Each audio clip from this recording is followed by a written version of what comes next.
Eto na, nagsalita na ang mag-asawang Diskaya base doon sa sworn statement nila. Binanggit nila dito yung mga congressman, yung mga district engineers ng DPWH na nakinabang dito sa mga flood control projects. Tell all na ito dahil gusto nilang mag-state witness dahil sa problema siguro na kinakaharap nila. Eto, panoorin nyo guys. Hindi bababa sa 10% at umaabot pa sa 25% na naging kondisyon upang hindi maipit ang implementasyon ng kontrata. Ito ay binibigay namin sa kanila ng cash. Ang bawat transaksyon ay may karampatang voucher at ledger na nagsasaad ng mga araw at kung kailan nila ito natanggap.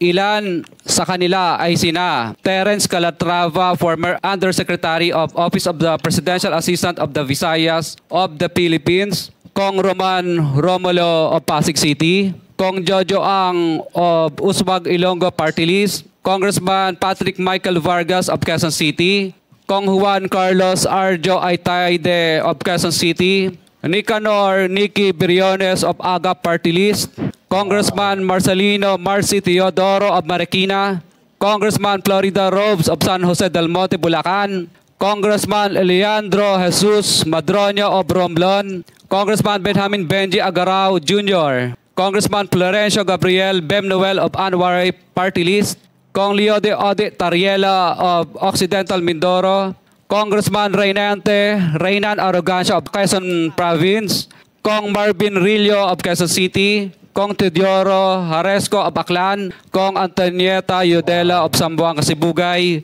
Kong Dean Asisio of Caloocan, Kong Marivic Pilar of Quezon City.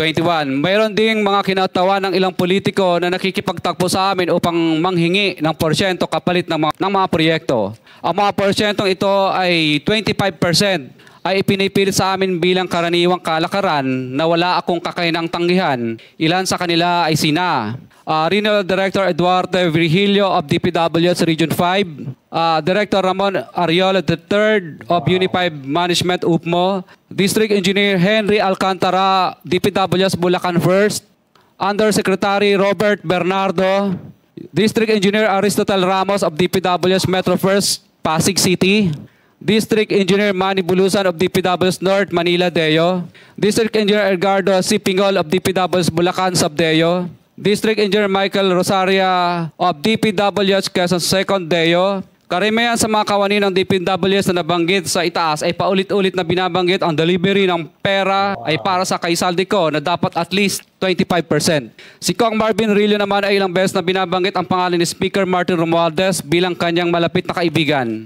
25. Sa tuwing umiinom kami sa Wine Story, sa BGC at sa Shangri-La Mall, sinasabi pa ni Kong Rillo na lahat ng kanyang request para sa pondo ay galing pa mismo sa unprogrammed funds at insertion na inaaprubahan ni Speaker. Ang tao ni Marvin Rillo na si Bogs Magalong ang pumupunta sa amin para kunin ang pera sa aming opisina o sa Wine Story. Si Kong Jojo Ang naman, lagi ring binabanggit sa lahat ng project sa kanya ay papondo ni Speaker at ni Saldico. Mataas ang hinihingi sa project, dagdag pa niya, hindi naman lahat ng pera ay para sa kanya, kundi para kay Speaker at kay Saldico.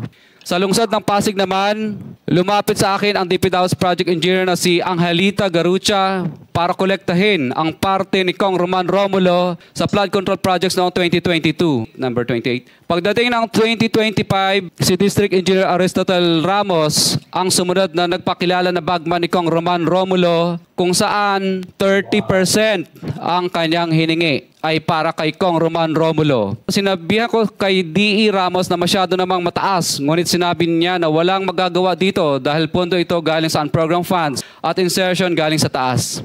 Sa ilang pagkakataon, ang mga politiko na personal na inabutan ng halaga ayon sa hinihingi nilang porsyento mula sa proyekto. Ang pagbabayad na ito ay hindi naman kagustuhan kundi isang hakbang na ginawa namin dahil sa matinding panggigipit. Ilan sa kanila ay sina Kong Antonieta Yudela kasama ang kanyang asawa, Kong Marvin Rillo of Quezon City, Kong Nicky Briones of AGA Party List, Arturo N. Ataide, ama ni Kong Arjo Ataide, Kong Florencio Gabriel Bemnoel of Anwaray Party List, Kong Leandro Jesus Madroño of Romblon, Kong Benjamin Benji Agarao Jr. Bagamat naging matinding pagsubok ang kabawasan ng pondo na nakalaan sa proyekto, pilit at matapat naming sinusunod ang bawat espesifikasyon na nakasaad sa Program of Works na nakasaad sa proyekto ng DPWH. Nakakasiguro kami na nagawa namin ng maayos at matapat ang bahagi o phase ng proyekto na na-award sa amin. Sa katunayan, hindi kami mababayaran ng DPWH kung hindi ito dumaan at pumasa sa maraming material testing na naaayon sa design ng DPWH.